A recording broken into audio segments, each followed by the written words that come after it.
On the broadcast tonight, Korea's state health insurance company has sued 3 major tobacco companies operating in the country for treatment costs related to smoking for at least $51 million. Strong condemnations and accusations are treated at an urgent, previously unscheduled UN Security Council meeting held to discuss the worsening crisis in Ukraine.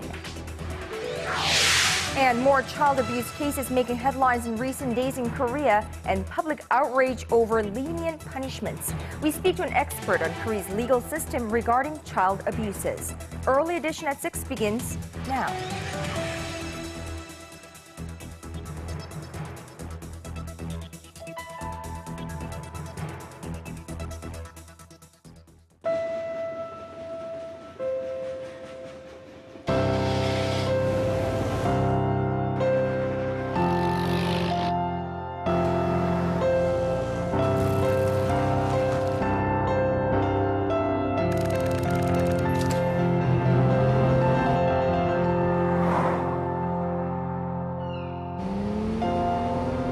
당신의 유럽은 어디였나요? Excellence in flight. Korean Air.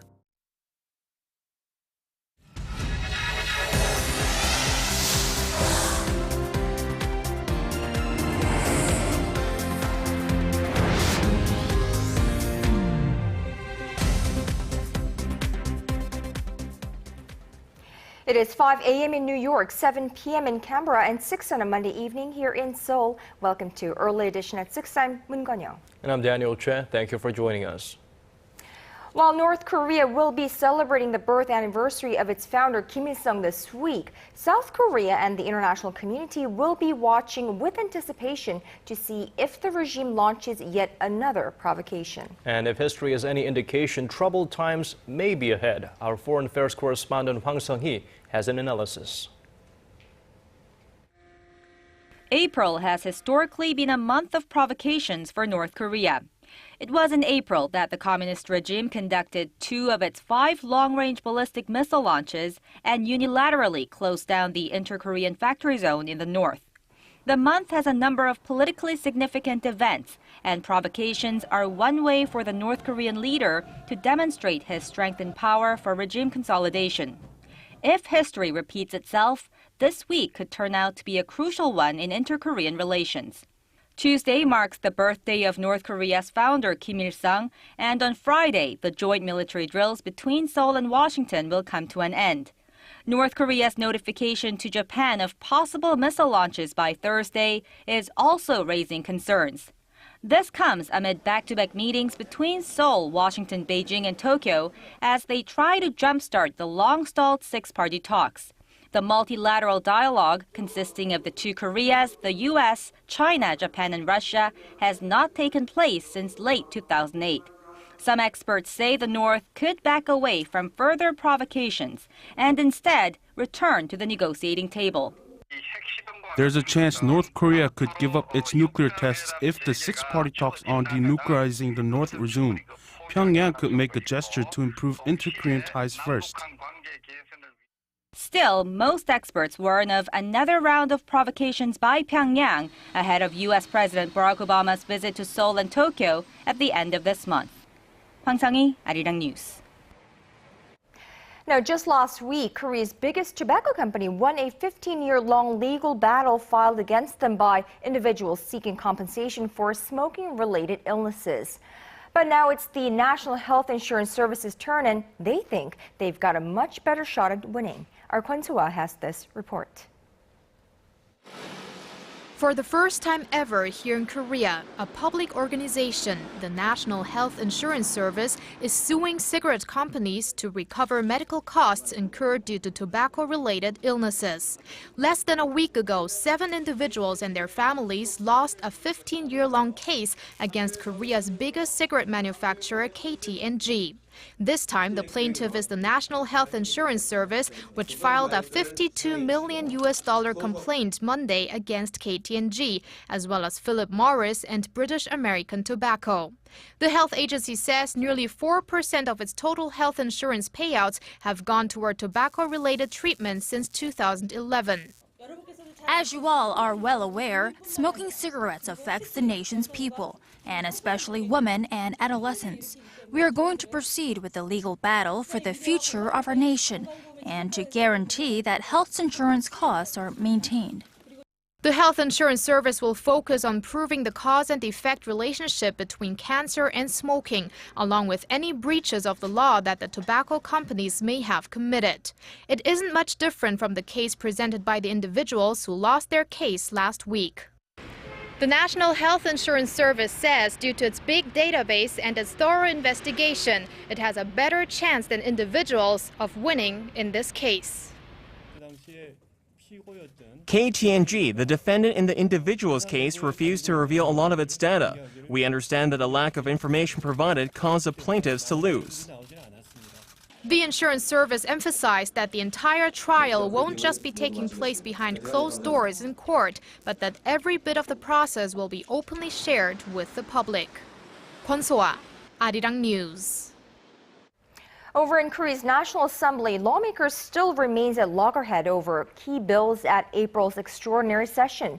Once again, the ruling Saenuri Party lawmakers on Monday urged the main opposition party to cooperate.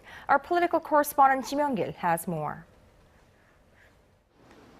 A number of crucial bills are still pending at the National Assembly. With less than 2 months to go before local elections, the ruling Saenuri Party was quick to pin the blame on the main opposition party.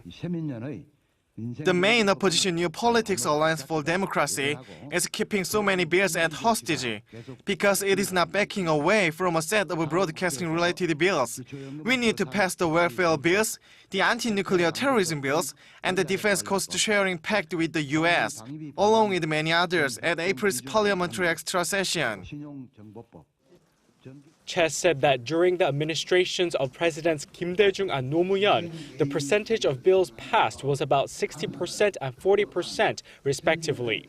Because the Saenuri Party, which was the main opposition party at the time, cooperated. The passage of bills during the Lee Myung-bak and Park Geun-hye administration came at just 15% and 12% respectively.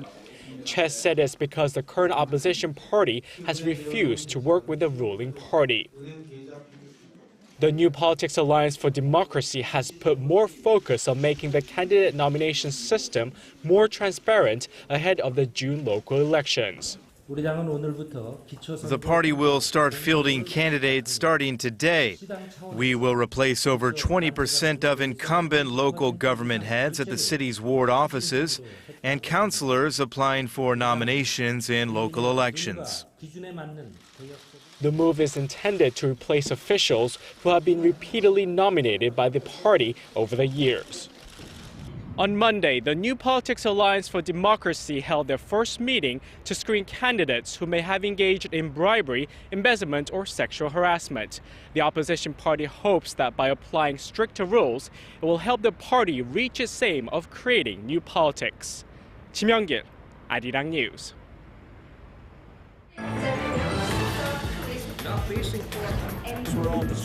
Digging deeper, getting to the bottom of stories that impact your life. Talking with you on air and online.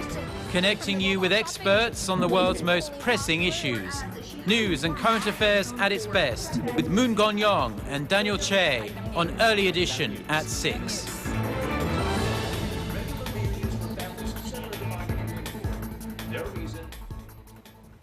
The numbers are in, and it shows that the income levels of workers in Korea are becoming much more polarized. The Financial Supervisory Service and the National Tech Service say the number of office workers earning more than 100 million won, or roughly $96,000, topped 410,000 as of 2012.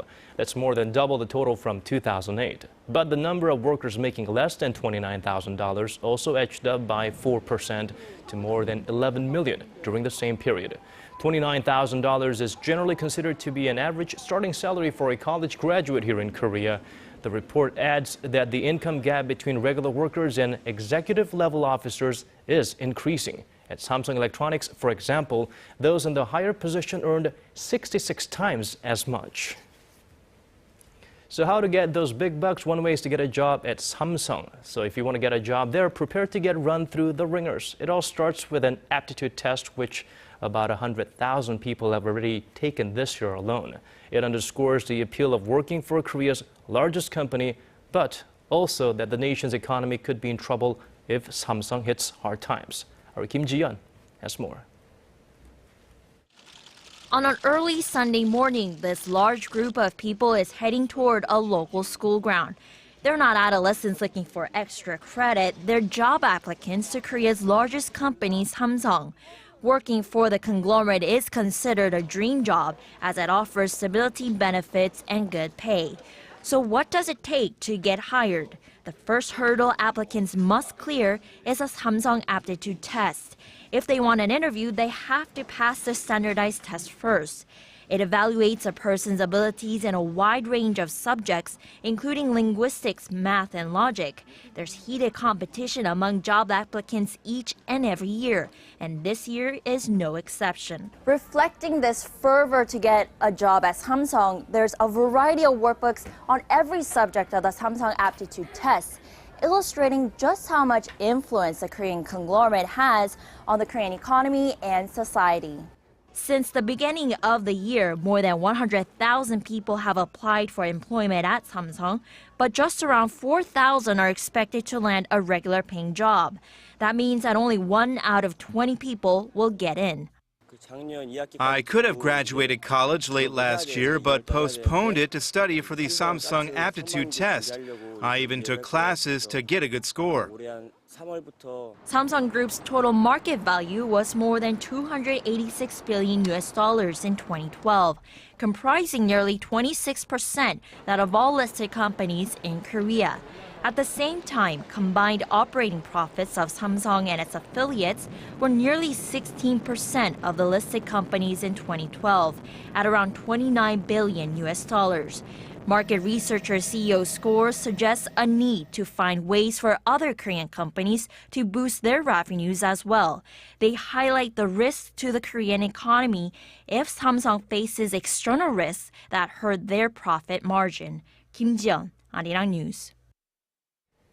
President Park Geun-hye visited a vocational high school in Central Seoul earlier on this Monday, where she emphasized that students must prepare to realize their potential after entering the workforce. Talking about how a rise in high school graduates landing jobs would contribute toward youth employment, President Park observed senior-level classes in electromechanics and jewelry design management. She also listened to students, teachers, and industry experts who made suggestions on how to improve the environment for student training and employment. There are currently nearly 140 of these specialized high schools here in Korea. They cooperate with businesses to foster customized personnel for specific industries through practical and on-site training. More than 40% of their graduates found jobs last year. Now, shifting our focus to Ukraine, Ukraine's president has called on all pro-Russian activists in his country to leave the government buildings they're occupying by Monday morning or else. On the diplomatic front, Russia took its case to the United Nations. Arirang News' Connie Lee reports. At an emergency UN Security Council session on Sunday, it was a war of words between Ukrainian and Russian officials. They blamed each other for the increasing crisis in eastern Ukraine. We are trying to avoid any clashes. We do not want blood on our territory. The conflict is spied from outside. That's why we address Russia Federation. I know it is 8th or 10th time. Don't interfere. The meeting called by Russia came about after Ukraine's president said he would launch an anti-terrorist operation against pro-Russian forces in his country. Ukraine has vowed military action against the pro-Russian activists if they don't leave the government buildings they were occupying by Monday morning. Russia wants the U.S. to stop Kiev from carrying out the operation. Let us focus on our attention on what we can actually do in this case, and I'm looking here at my Western colleagues. But the U.S. is asking Russia to withdraw its troops from the Ukrainian border. It is hard to reconcile the behavior of the Russian Federation, the propaganda of the Russian Federation, the military actions of the Russian Federation, which range from the massing of 40,000 troops on the border to the subversive activities inside Ukraine. And despite the latest threats out of Ukraine, pro-Russia activists remain inside the seized government buildings in eastern Ukraine. Britain's UN ambassador says there were up to 40,000 equipped Russian troops amassed on the Russian border with Ukraine. Connie Lee, Arirang News.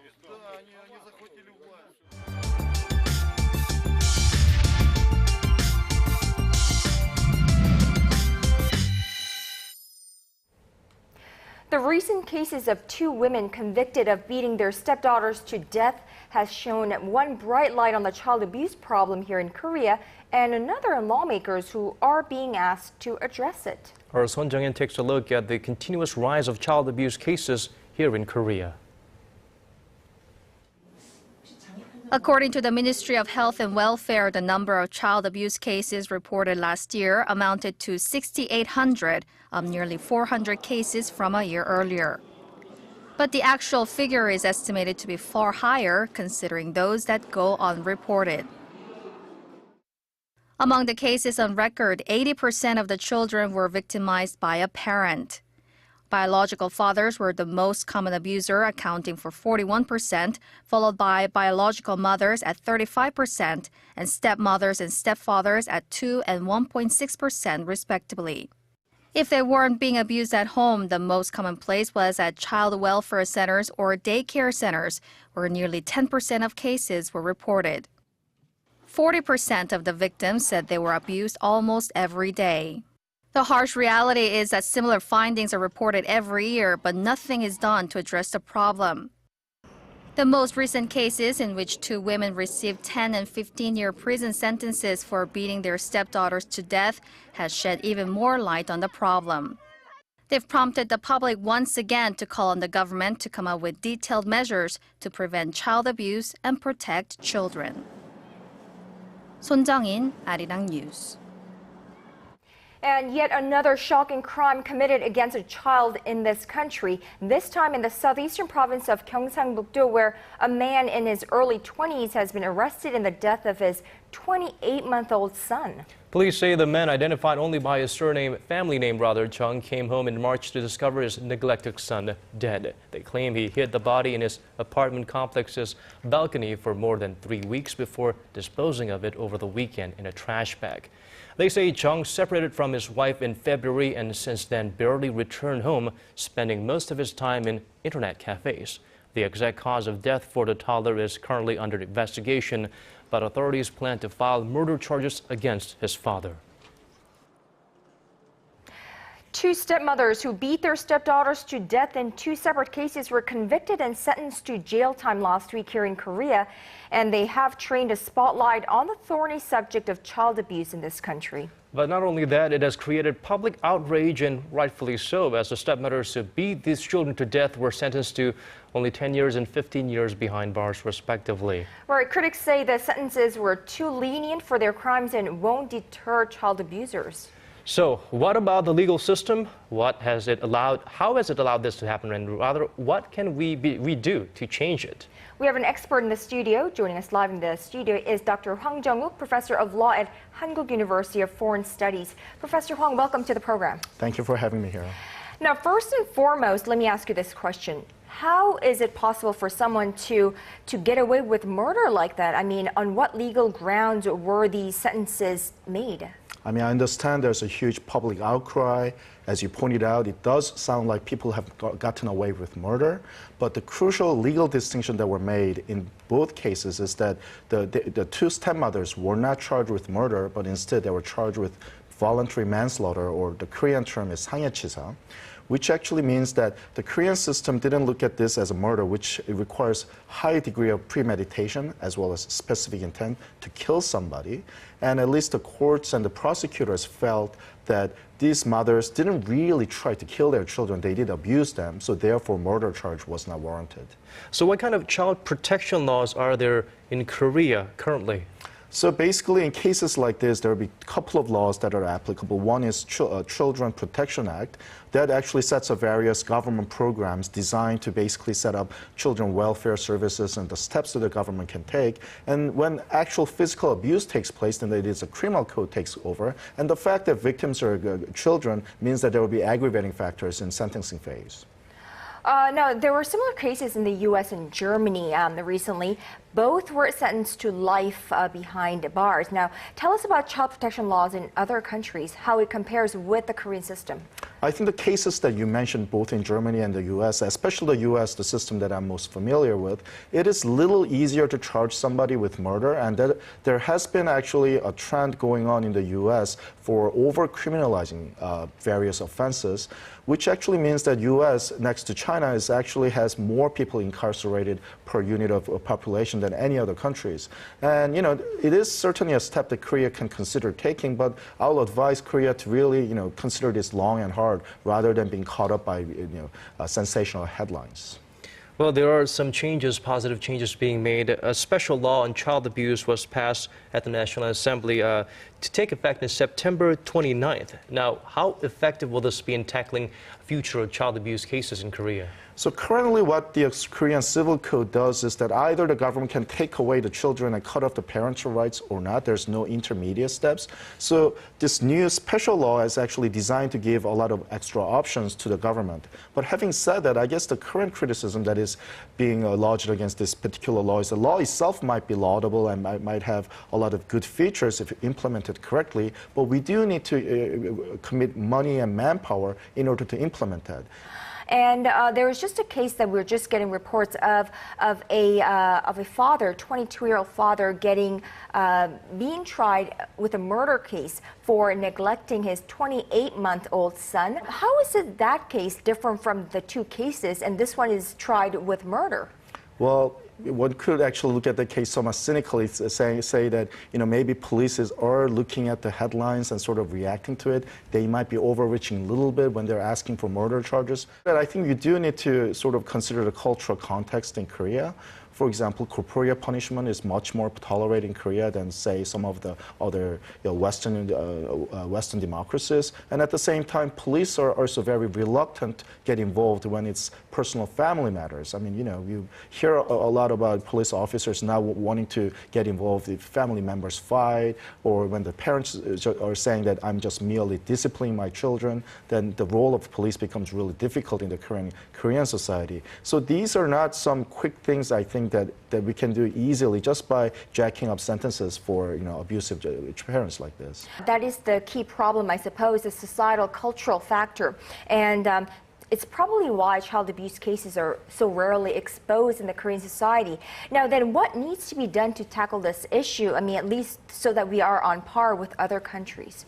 I mean, certainly more education about people in general, about parenting, I guess the evils of child abuse, and maybe some more public funding for anger management issues. And the fact that, basically Korea has gone from the agrarian society to highly urbanized society, which means that communities have broken down, which means that many times people who live next to each other don't really know how each other are doing. Mm-hmm. So there isn't much of a neighbors, monitoring or at least looking out for one another. I suppose, we have lost some of the communitarian ideals in the rapid road to development.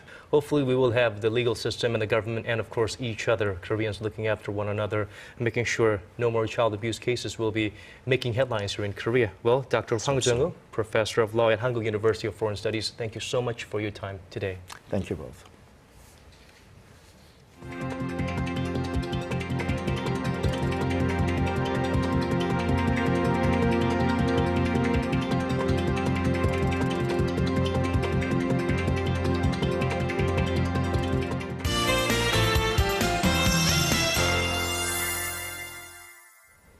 We're experiencing some early summer-like weather here in Seoul. Let's now get a check on the weather with our Michelle Park for more details. Michelle. Good evening, guys. We had a perfect start to our week here in the capital. Now, meteorologists believe we're going to have an early summer this year because of the constantly moving high-pressure trough. So does that mean we're in for an even greater warm-up tomorrow? Well, yes, we're expecting similar conditions to today with even warmer temperatures. Now, highs will reach up to 28 degrees in the southern province. Now, however, we are expecting huge temperature gaps between the mornings and nights. So make sure you are prepared for all conditions. Now, this unseasonably warm weather will go on until Wednesday before spring showers arrive nationwide on Thursday. Now, moving over to our temperature readings. starts off the morning at 9 degrees and gets up to 19 in the afternoon. Meanwhile, the southern cities such as Daegu and Busan will get up to 28 and 24 degrees. Now moving over to other regions, Jeju Island peaks over at 19 and Dokdo and Mankumgang tops out at 20. Well, that's all for now. I'm Michelle Park and have a wonderful evening. Thank you for that, Michelle. And that brings us to the end of our newscast. Thank you for watching. For our viewers in Korea, have a wonderful rest of the evening. And a great start of the day to those of you in other parts of the world. This has been Daniel Che. And I'm Moon Gun Young. We hope to see you right back here, same time tomorrow. Bye-bye.